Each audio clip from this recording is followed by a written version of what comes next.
There is a thing a woman carries when no one else is left to carry it. Not a child, not yet, a question.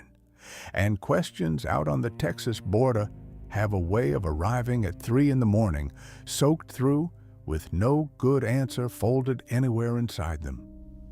Halona Quanah stood over her table with the lamp turned up high, the blanket lying flat under it, and she was afraid to touch it twice. Rain worked the roof in long, unhurried strokes. Past the shutters, the storm had already closed the only trail out of Eagle Pass, mercy or sentence, she did not know which yet. Her hands reached for the weave. They did not move like a woman admiring cloth. They moved like a woman checking a wound, a single red diamond stitched tight into the corner. She had seen that stitch before. She had made that stitch before. Whose blood was in the next room, sleeping. She was 30 seconds from knowing, and the 30 seconds felt longer than the 7 years that came before them. 13 hours earlier, none of this existed. There was only a wagon on its side and smoke that had stopped rising because there was nothing left to burn. Ranger Garrett Doone came on it at a walk, rifle low, already suspecting it was finished. 2 horses down in the traces, throats cut for the meat or the meanness. He didn't stop to decide which. 3 bodies passed, helping, spread wide, like they'd tried to run in 3 directions at once. No war paint, no arrows, shod horses, boot prints, not moccasin tracks. Doone marked that hard because men in this county reached for Apache raid the way other men reached for a drink, and he had buried a woman once who died from that reach. He didn't holster the rifle. He walked the wreck twice before he let himself hear it. The crying came from under the floorboards, not from the bodies. Beneath them, beneath the wagon bed itself, where a plank had been pried loose and set back crooked, someone's last act on earth, to hide, not to save herself. Doone knelt, his knees finding the mud before he decided to kneel. He worked his fingers into the gap, and the wood came away too easy, split already in a hurry with a knife in the dark. Time running out faster than her hands could work. He had done this before, 4 winters back, in a room that smelled of fever and lamp oil. He had knelt just like this beside a crib that didn't need him anymore. His hands remembered that kneeling better than his mind wanted them to. They remembered, too, exactly how much good kneeling had done him then. The plank gave. The crying didn't stop. If anything, it climbed, raw and furious, a sound too big for the small body making it. Doone reached in and lifted her out into the rain. She was wrapped in a blanket gone gray with soot at one corner, whole where it mattered. A weave he didn't have the eye to read. Red thread worked into a pattern he'd have called pretty on a saddle blanket and had no better word for on a baby, not 1 day old. Her face was red from screaming, pinched from something worse than cold. She had been down in that dark for hours, maybe most of a night, and had survived on nothing but whatever a newborn survives on. Less than anyone should have to test. Doone had held exactly 1 child in his life like this, light enough to break, loud enough to mean she hadn't yet. He shifted her against his coat, careful, the way a man handles something already halfway broken. The rain kept coming. The wagon kept smoking, quieter now, giving the last of its heat to the storm. 6 hours down a trail the weather hadn't ruined yet, there was a fort with a sawbones who wouldn't know the first thing about a starving infant. And past that, nothing. No midwife, no wet nurse, no woman with milk to spare, not for 40 miles that he knew of. He had a horse, a coat, and a girl who had maybe a day left in her before hunger did what the fire hadn't. Doon didn't have a plan yet.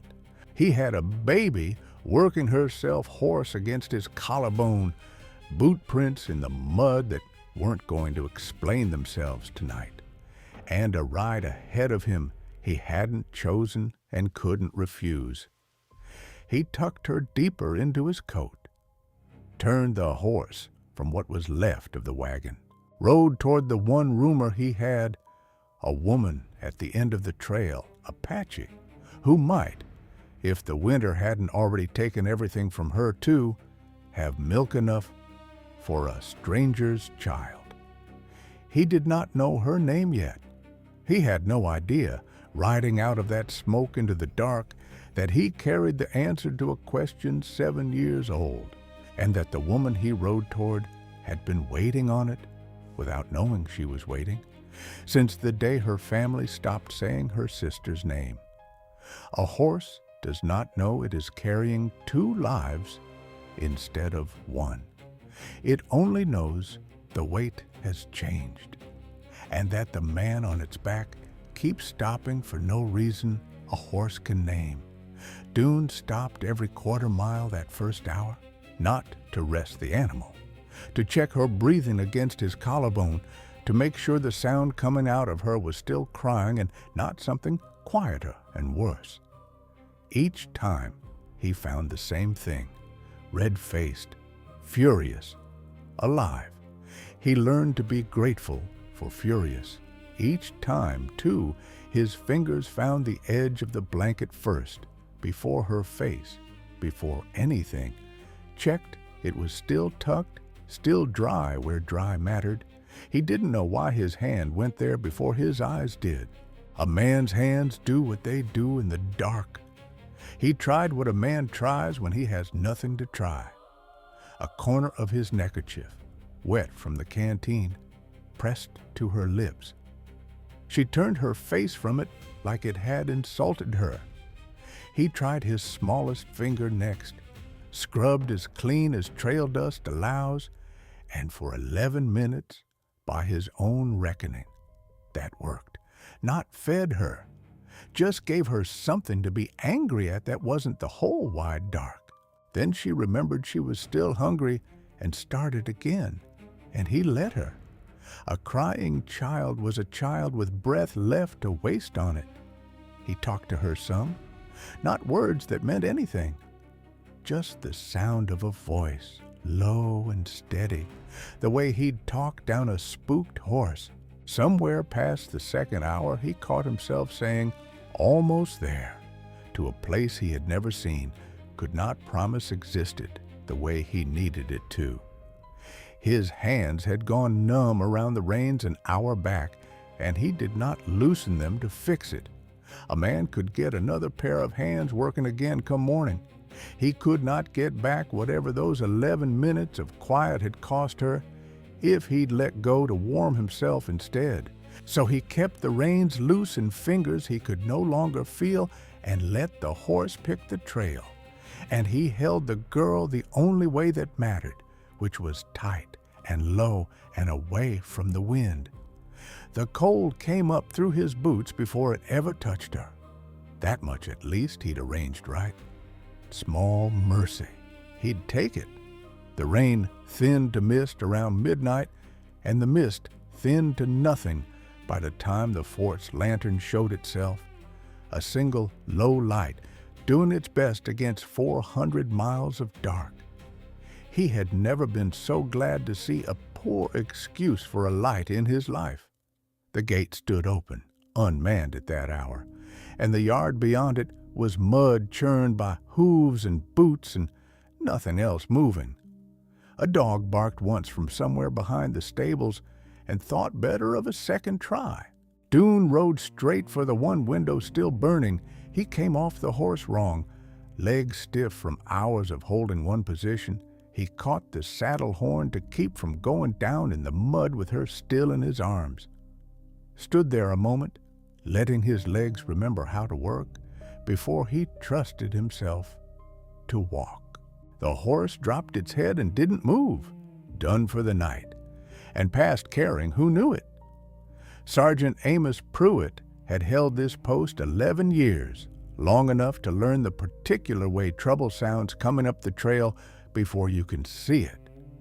This one sounded like a baby.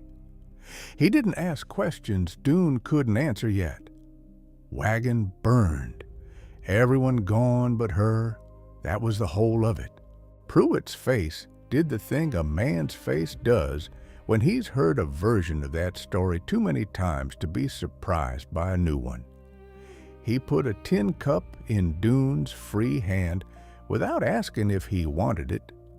Coffee gone bitter from sitting on the stove too long, and looked at the bundle like he was afraid it might be asked of him next. He did not reach for her. Some men know better than to reach. "She needs a woman with milk," Doone said. "Not powder, not a rag soaked in anything I've got. A woman." Pruitt turned his cup once on the table before he answered, slow, like the answer underneath it wasn't one he cared for. "There's a woman," he said. "End of the West Trail, Apache. Had her own not 3 weeks back." He didn't look up yet. "I ain't sure she'll want it." "Why wouldn't she?"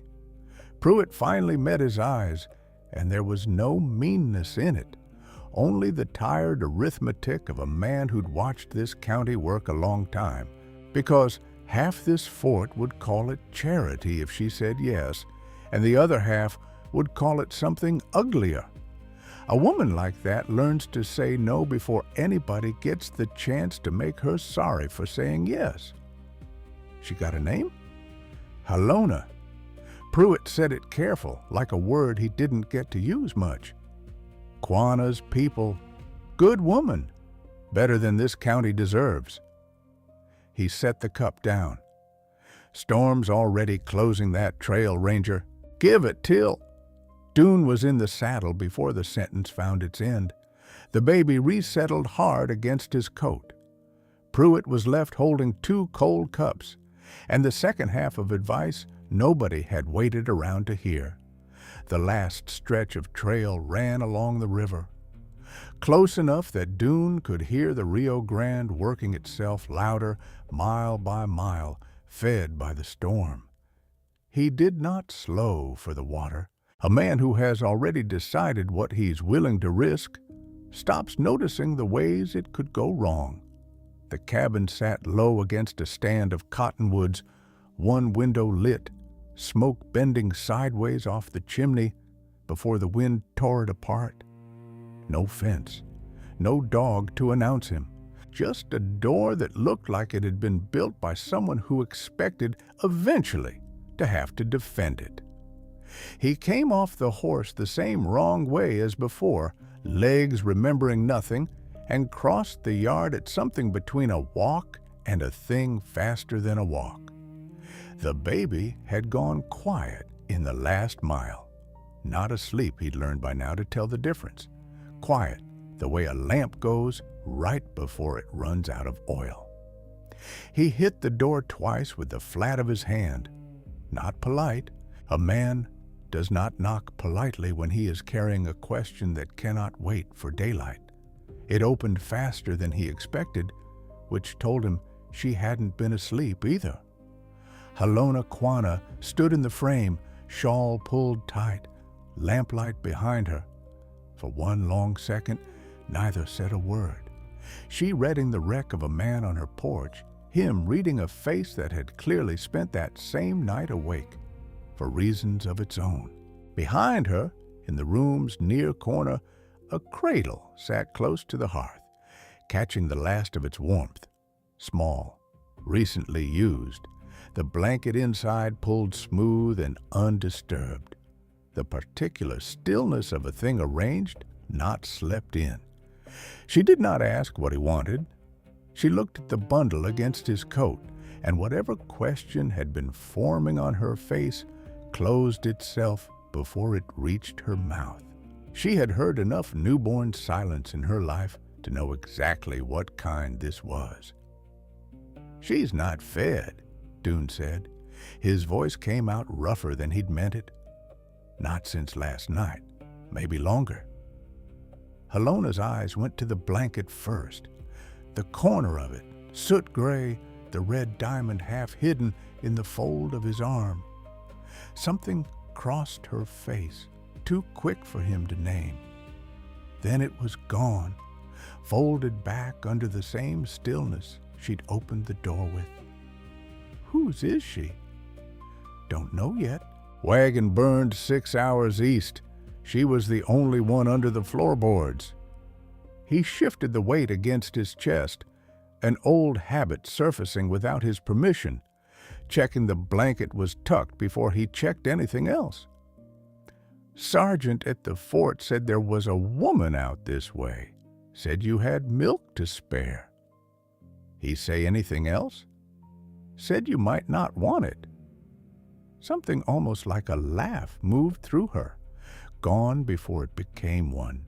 Out here, a man's honesty was worth more than his manners, and she'd clearly decided which one he'd brought to her door. She stepped back and let the lamp fall fuller across the bundle in his arms, looking at the child herself now, not the situation around her.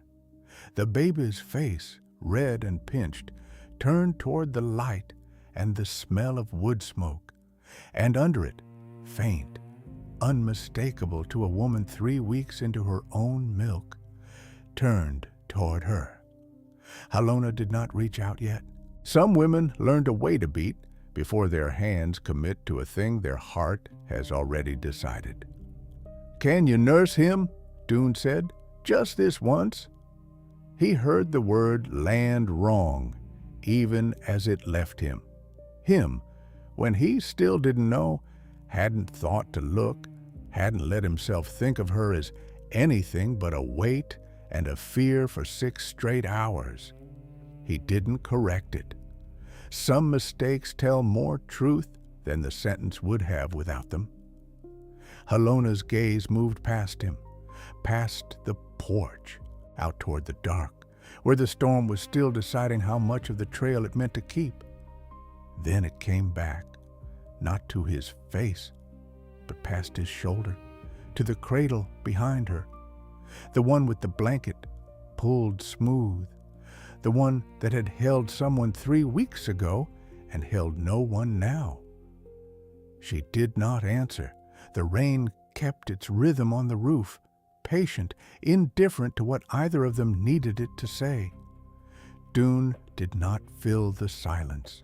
Some part of him, the part that remembered kneeling in a room that smelled of fever, understood a woman looking at an empty cradle owed him nothing, not even a quick word. The baby stirred against his coat, a small sound, more breath than cry. Halona's eyes stayed on the cradle a moment longer, as if she were asking it a question only it could answer. Then, slowly, she turned back to the child in his arms, and still she said nothing at all. The cradle answered before Halona did, or she let it seem that way, which came to the same thing. She turned from it back to the child, and something in her shoulders had already decided what the rest of her was only now catching up to. She did not smile. Women who have buried a question that size don't smile their way into the next one. "Bring her in," she said, "out of that rain." Dune crossed the threshold sideways, careful of the doorframe, careful of everything. A man who had already failed to protect something once tonight and did not intend to a second time. The cabin held its heat close to the hearth. The rest of the room went cold. One fire, working hard against a night that outnumbered it. A table, 2 chairs, the cradle by the flames, empty, tidy as a thing gets when a woman has stopped expecting to use it and still cannot put it away. Halona held out her arms. He hesitated. not from doubt of her. From the plain, animal reluctance of letting go, his body had carried this weight so many hours it had stopped feeling like a choice. Then he set the baby into her arms. His hands, empty for the first time since the wagon, did not know what to do with themselves. They hung at his sides like borrowed things. She settled the child against her with the unhurried competence of a woman 3 weeks into knowing exactly how this went. Undid her collar. The baby found what she'd been screaming after for the better part of a day. The cabin went quiet in a way it hadn't been since Dune knocked. Not silenced, quiet. The particular hush of a small emergency ending. Halona's eyes closed for one breath. Just one. Whatever crossed behind them, she didn't let it stay long enough for him to read it. "You'll want to sit," she said without looking up, "or stand by the door like a man waiting on a verdict. Makes no difference to me." "I'll stand." "Then stand in the other room." He looked at her. "Not because I don't trust what you'll see," she said before he could ask it. "A nursing woman doesn't need an audience for the parts that are just hers." She adjusted the blanket with one hand, the other steady beneath the baby's head. "And I don't much want to be alone in this house tonight. So you'll stay close, just not in this chair." It was not the answer to a question he'd asked out loud. He took it anyway, no more questioning it than a man questions which way the wind decides to blow. Only glad, this once, it was blowing toward him. The next room held a cot, a wash basin, a rifle standing in the corner like it belonged there more than any decoration would have. Dune lowered himself onto the cot's edge, close enough to hear her, far enough to leave her the privacy she'd asked for, without pretending he wasn't listening for trouble. His hands, still empty, still not his own yet, found his knees and stayed there. Through the doorway he could see the edge of the hearthlight, the shape of her shoulder, the slow, unbroken rock of her arms, the same rhythm she'd have used 100 nights before this one and would use again tonight without needing to think about it. Neither spoke for a while. The rain filled in where words would have gone, patient against the roof, in no hurry to let up. "She's got a good pull on her," Halona said eventually, not loud, more to the fire than to him. "Whatever she's been through, hunger didn't beat it out of her." "No," Dune said. "Never figured it would." Silence again, but a thinner kind. The kind two strangers build when they've already decided the other one isn't a threat and haven't yet decided what they are instead. The baby settled into the slow working rhythm of a child, no longer fighting for her supper. Halona shifted her in her arms, freeing one hand to draw the blanket up higher against the cabin's draft. Her fingers found the corner of it, the soot-gray one, the one worked through with the red diamond stitch. She went to fold it back over the small shoulder, the way a woman folds 100 blankets a day, without thinking. Her hand stopped, not all at once. It stopped the way a wagon wheel catches on something buried in a rut. A small check, then a full one, her fingers going still against the weave before the rest of her understood why. She did not know yet what had reached up and taken hold of her hand, only that something in the pattern under her fingers did not feel like a stranger's blanket. It felt like something she had touched before, in another year, with different hands. She sat very still, the baby fed and quiet against her, and did not fold the blanket the rest of the way. She let go of the thought before it finished forming. Whatever the blanket wanted to tell her, it could wait its turn behind a hungrier child. "Cottonwood's louder than usual tonight," she said, mostly to fill the space her hand had just vacated. Storms pushing the river up over the low bank again. "Didn't slow me down any," Doone said from the other room. "River's the least of what's out there tonight." She didn't ask what the rest of it was. A woman raised on this border knew the list already. Bandits, weather, a county that reached for the wrong name first and never asked questions after. She rocked the baby a half-inch, emotion so old in her arms it needed no thought behind it. Let the quiet sit a while before she filled it again. "Tell me how you found her," she said. "All of it? Not the short version men give when they think a woman can't stomach the long one." He told her flat, the words coming out in the same order the wreck itself had come at him. No room yet between the telling and the thing. The wagon on its side, the horses gone, 3 bodies that had tried to run 3 ways at once and made it nowhere. Boot prints, not moccasin tracks. He marked that part hard, twice, because he'd buried a woman once over a lazier man's guess. The crying under the floorboards, the plank pried loose from the inside in the dark by hands that had maybe 30 seconds left to use and spent every one of them on someone else. Halona's rocking never stopped, but something in her face went still while he talked, the particular stillness of a woman doing arithmetic she hadn't agreed to. "The mother did that," she said. "Hid her. Before, Doone said. He didn't finish it either. Her eyes stayed on the child a long moment, feeding easy now, indifferent to the weight of what had been decided over her head in the dark of a burning wagon. "Somebody's last act," Halona said, "and it wasn't fear. It was arithmetic. Save the one who still had time left to spend." "That's what I thought too, standing there." He shifted on the cot. The rifle in the corner caught lamplight he wasn't looking at. Didn't expect a woman I'd known 10 minutes to land on the same word.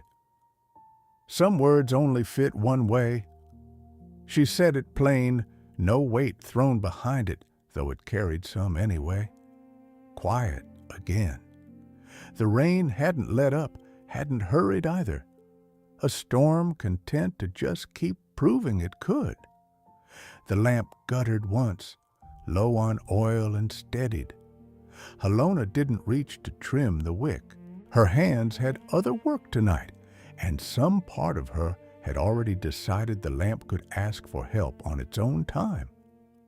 "The blanket," Halona said, and set each word down slow, like weight tested on ice before she trusted it with her full step. "Was it on her when you found her, or did you wrap her in it after?" "On her, already tied around, tight enough it near saved her life twice over. Held the cold off some, I'd guess." He paused. "Why?" "Just asking." It wasn't just asking, and they both knew it. He let it go anyway, the way he'd let the rest of her silences go tonight, because a man who'd carried an unnamed child 6 hours through weather had learned there were questions that answered themselves in time, if you didn't rush them, and there were questions that only got smaller the longer a man pretended not to see them growing. "The stitch at the corner," she said, "the red one, was it the only mark on the whole cloth, or were there others you didn't think to mention?" "Only the one I saw. Didn't exactly hold it up to the lamp and count." "No," she agreed, "you wouldn't have." The fire popped once, low, and neither of them looked at it. Somewhere behind the cabin, the cottonwoods took the wind broadside, a long, dry rattle that rose and fell and rose again, and under it, the river kept its own separate argument with the bank. Halona's shoulders had gone rigid in a way the baby's weight didn't explain. She was warm by the hearth and had gone cold anyway, the particular cold that comes from inside a person, not from any window left open. Her fingers had gone back to the fabric without her seeming to notice they'd moved, tracing the edge of the diamond stitch the way a blind woman reads a name she already knows. Doone watched her from the doorway now, half risen off the cot without deciding to rise. It was not the questions that stopped him cold. It was that her voice had gone too even, asking them, the flatness of someone working hard to sound like she wasn't working at anything at all. "Bring the rest of it in," Halona said. "Not just the corner around her shoulder, all of it. I want to see the whole weave." Doone crossed the room and lifted the blanket's far edge free of the baby's small shoulder, careful not to jostle her loose of the milk.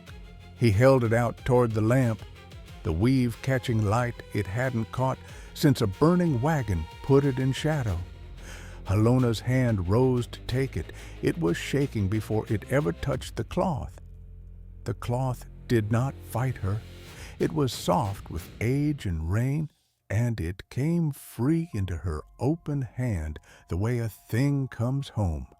Halona held it to the lamp, both hands now, the whole weave finally clear of shadow and the baby's small weight.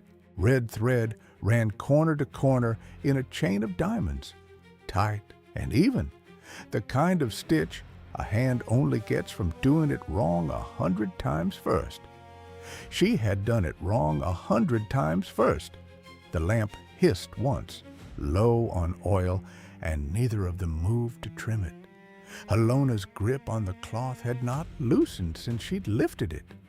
If anything, it had tightened, the weave bunching faint white lines into her knuckles. Her thumb found the second diamond from the left before her eyes did. There, the place where the thread doubled back on itself, a mistake fixed mid-row instead of unpicked, because a girl of 14 didn't think she had the time to spare. She remembered deciding that. She remembered the lamp she'd sat under to decide it, in a house that no longer had her name spoken inside it. Halona. Doone said it low, not a question yet, just her name set down carefully in a room that had gone very quiet. She didn't answer him. She turned the blanket over, hunting the underside of the stitch, and found it. The small knot she always tied off crooked because her mother had shown her the neat way and she'd never once managed it. Sloppy on the back, perfect on the front. That was the joke between her and the only person she'd ever sewn for. Her hands remembered the making of it better than her mind wanted them to. Doone said nothing from the doorway. He had learned enough that night to know when a question would only get in the way of an answer already coming. "I need you to say something plain," she said. Her voice had gone careful, the carefulness of a woman testing a floor before she trusts it with her weight. "The wagon. Was there anything else with it? A name, a Bible, anything with a name written down?" "Nothing left whole enough to read." "Why?" "Because I made this."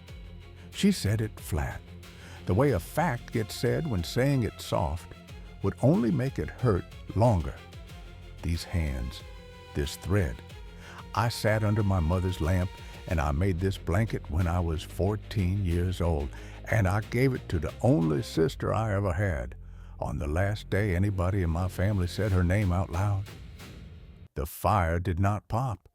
The rain did not pause to let the sentence land easier. It simply sat in the room the way true things do, taking up space that had been empty a moment before. Doone's hand went still on the doorframe, 6 hours of questions that night, and a woman's silence for most of them.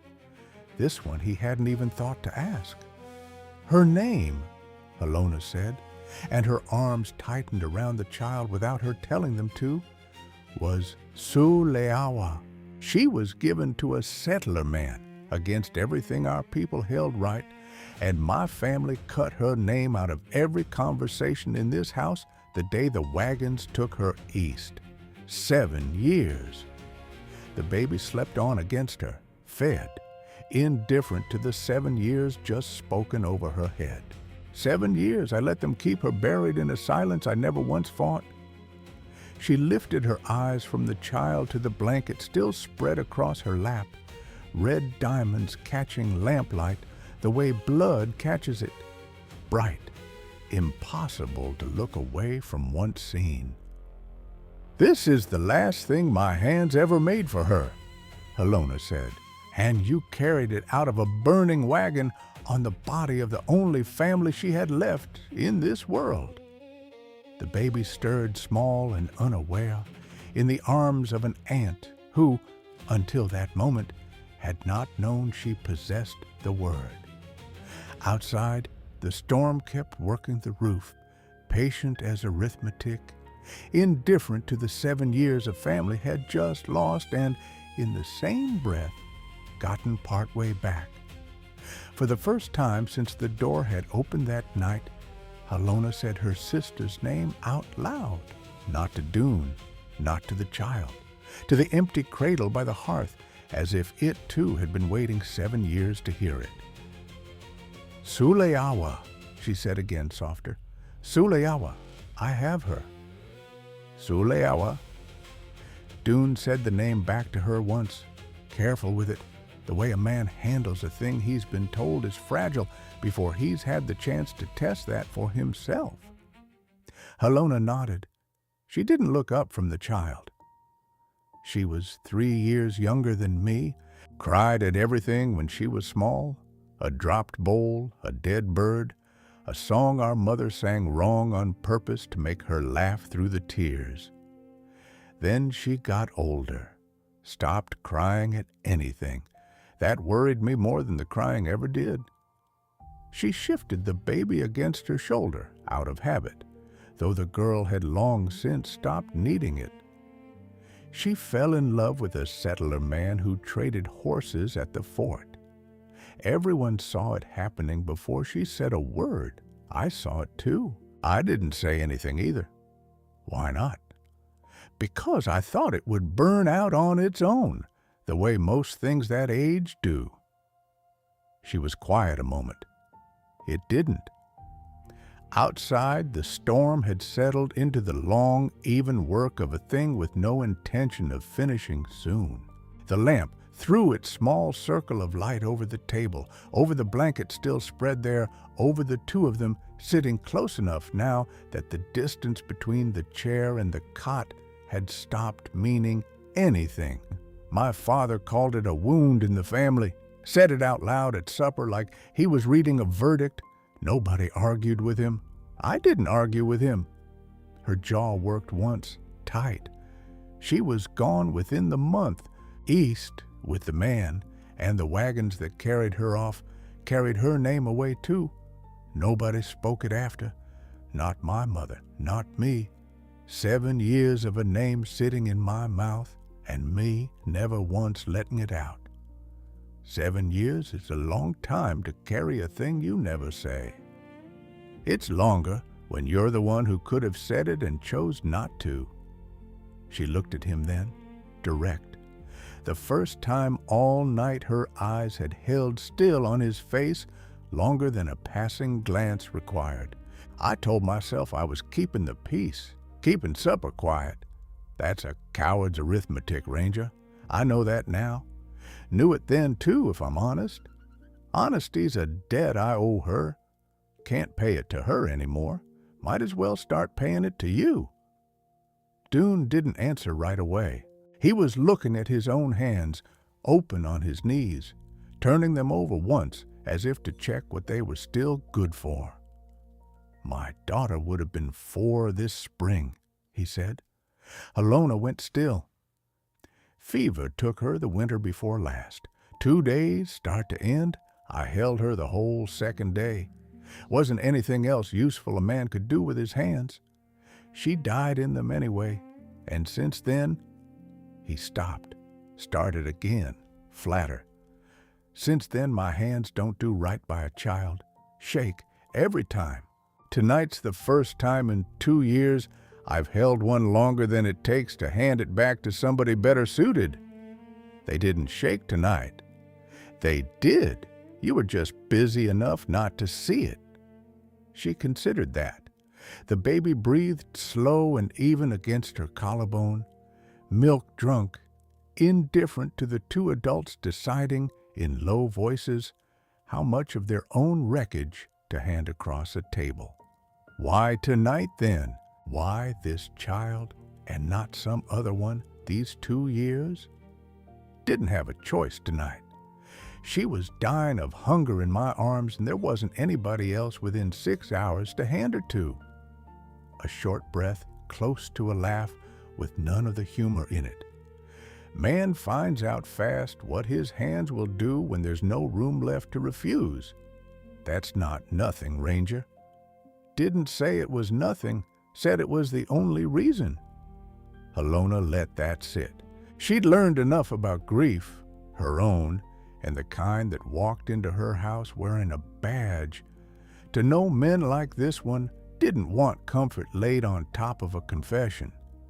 They wanted it left where they'd set it down, untouched, until they decided for themselves what to do with it. My people say a wound tended by 2 hands closes crooked, but it closes.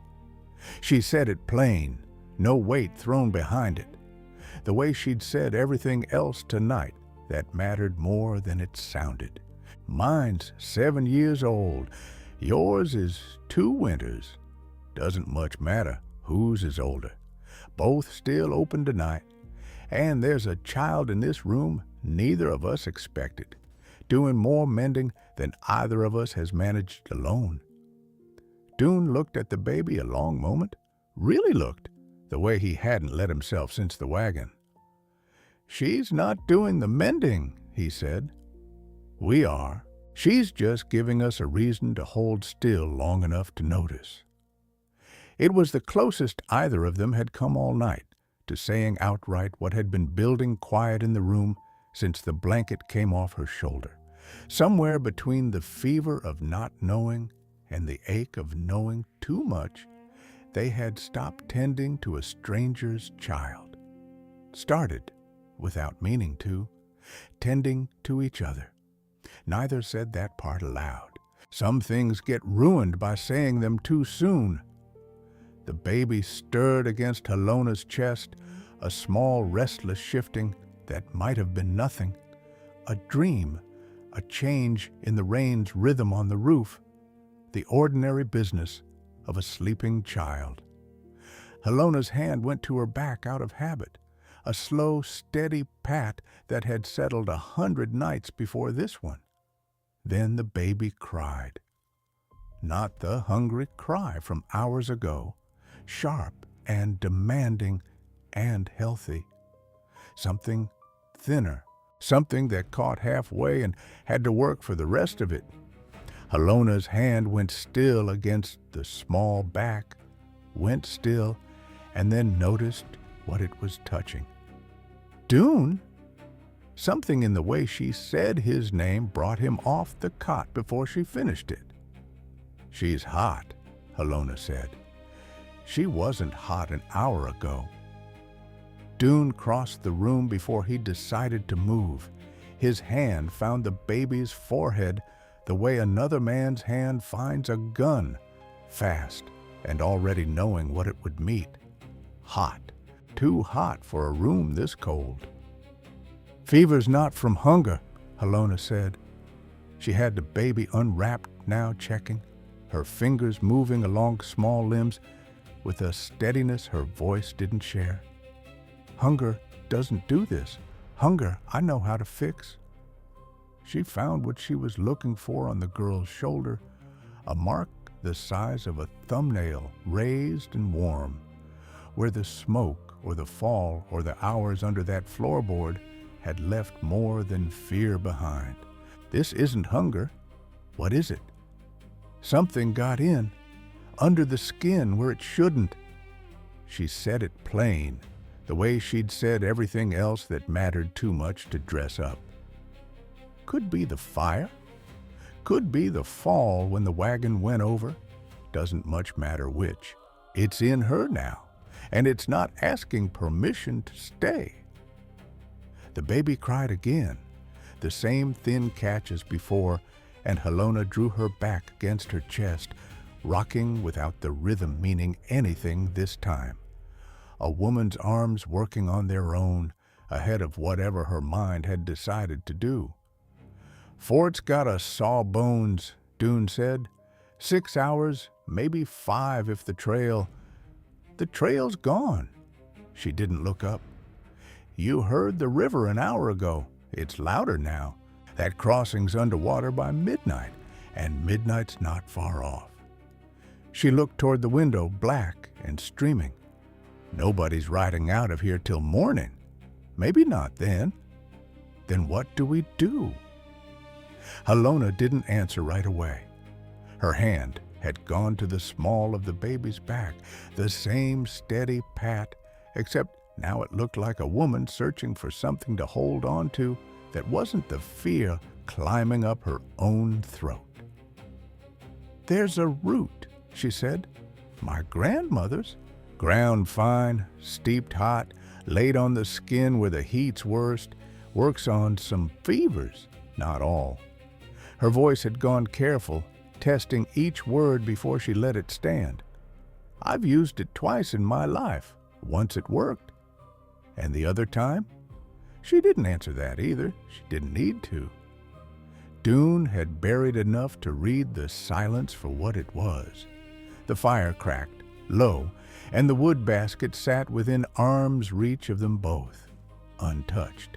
Halona sat very still, the child restless against her now, and something in her face closed, a door shutting, quietly, on purpose. "Halona, I lost the last one," she said, flat. Not to him, to the fire, to the cradle behind her, to whatever in the room might still be listening. 3 weeks ago, my own. Fever took him in a night, and I sat exactly like this, and I did everything my grandmother ever taught me, and it wasn't enough." Her arms tightened, an old reflex fighting a new fear. "I don't know if I can sit through that twice in one moon and still be a woman who gets up after." "You don't have to know that yet. I know it right now, Ranger. Right now I know it fine." Her hand had stopped moving on the small back, just resting there still, the stillness of a woman deciding whether reaching for the root was worth what it would cost her if the root failed again. Maybe it's kinder not to try the same magic twice and watch it fail the same way twice. Doone crossed the room and took her by both shoulders. Not rough, not gentle either. The grip of a man who had run out of the patience for careful words. "Look at me." She did, and what he saw in her face wasn't the woman who'd stood steady in her own doorway at 3 in the morning. It was a woman standing at the edge of a grief she'd already dug once and didn't trust her hands to dig again. "You quit now," he said. "You're not just losing her. You're losing Sooleawa twice. Once when your family cut her name out of this house. Twice, tonight, if you let her only blood walk out of this world because trying again scared you more than losing did the first time. That's not fair." "No," Doone said. "It isn't. Wasn't fair what happened to your boy either. Wasn't fair what happened to my girl. Fair's not on offer tonight. Only this is." He nodded toward the child, fussing weak and hot against a blanket gone damp with more than rain. and she doesn't care whose arithmetic is kinder. She just needs somebody in this room to try. Halona's breath went ragged once, and she caught it before it broke all the way open. "My hand shook 2 years running me out of this," Doone said, quieter now. "Tonight's the first night they didn't get the last word. Don't let yours get it either." Her eyes went to the small chest working too hard for its size, the flush climbing a face too young to have earned any of what the night had handed it. "Sooleawa," Halona said, so soft it barely cleared the room. Not the aunt's grief this time. Something closer to a vow. Not twice. Not from me. She stood, the child braced against one arm, and crossed to the shelf above the wash basin, a row of small clay jars, unlabeled, known by shape and weight alone to the hands that had filled them. She found the one she wanted on the second try. Her fingers weren't steady, lifting the lid. "Hold her," she said, and set the baby into Doone's arms before he'd finished reaching for her. Both hands. "Don't let the shaking start now." They didn't. Halona ground the root fast, rougher than her grandmother would have allowed, steeped it in water barely off the boil, and did not wait for it to cool. She tested it against her own wrist instead, twice, her face giving away nothing about whether it burned. "This won't be gentle," she said, taking the baby back, "and I don't know yet if it'll be enough." Doone said nothing. There was nothing left to say that the room hadn't already heard.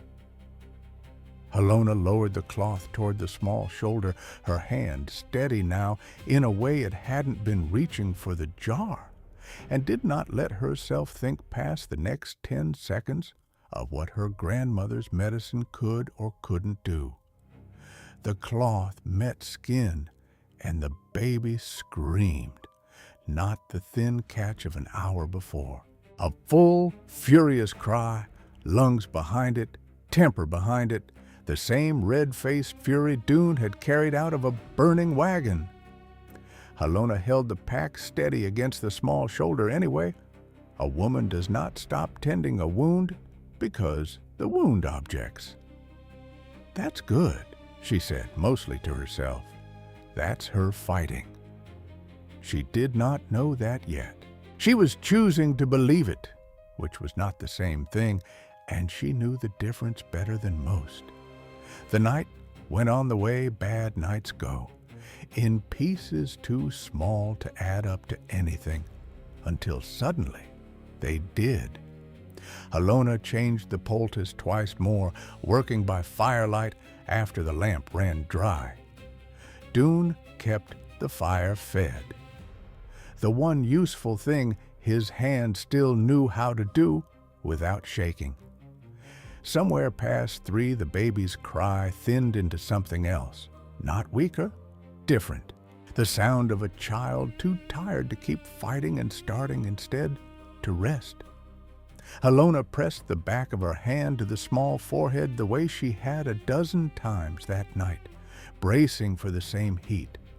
It wasn't there, not gone, not yet, but less. The fire in the skin banked down to embers instead of flame, the way a wound does once the body decides which way the fight is going.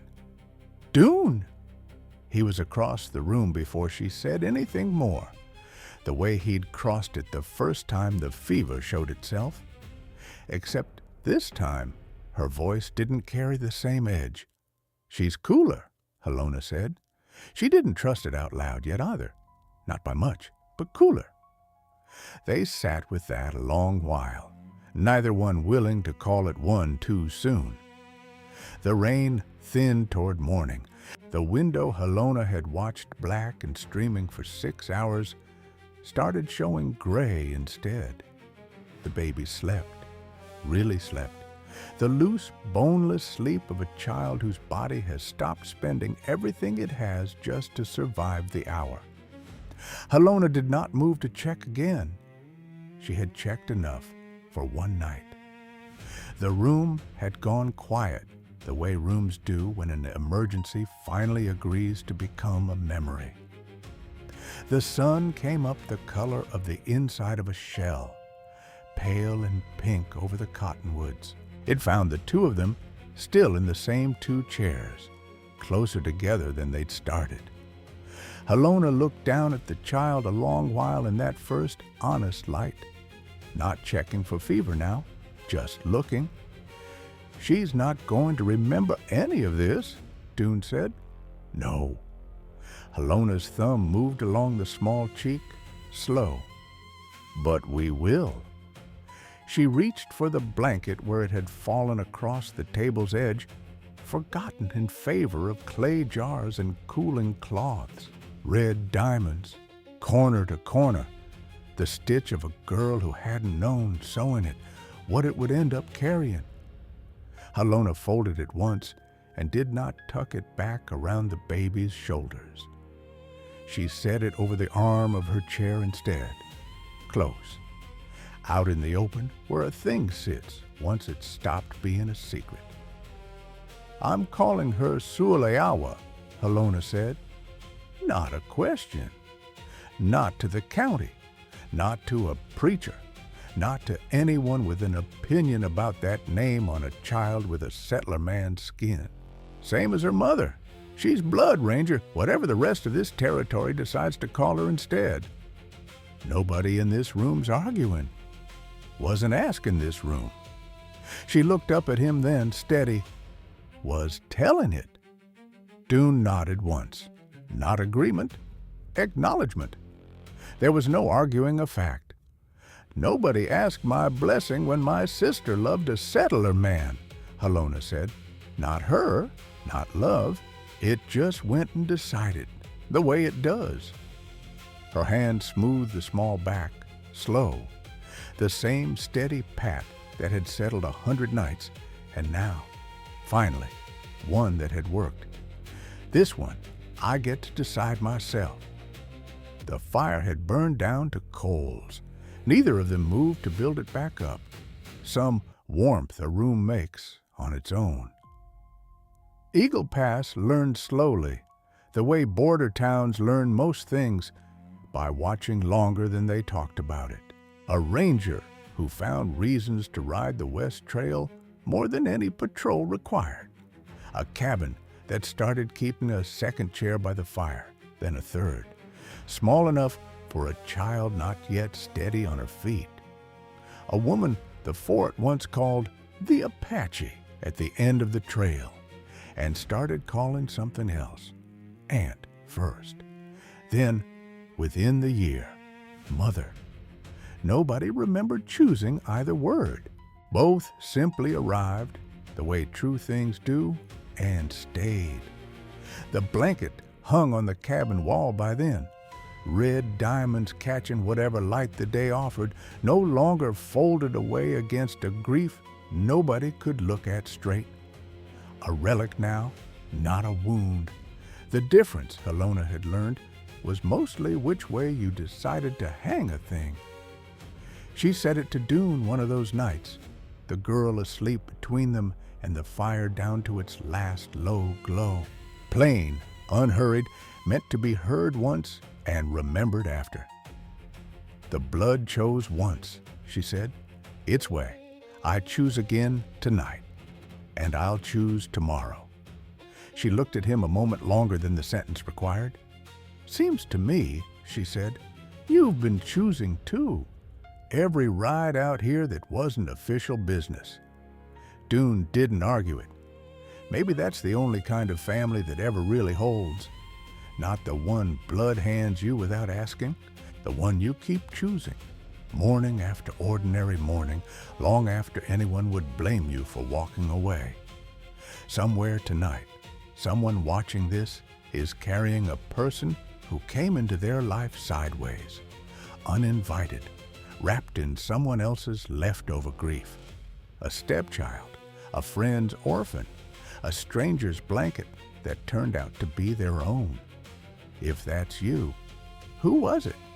And did you know, the morning you chose them, that you'd still be choosing years on every single day since?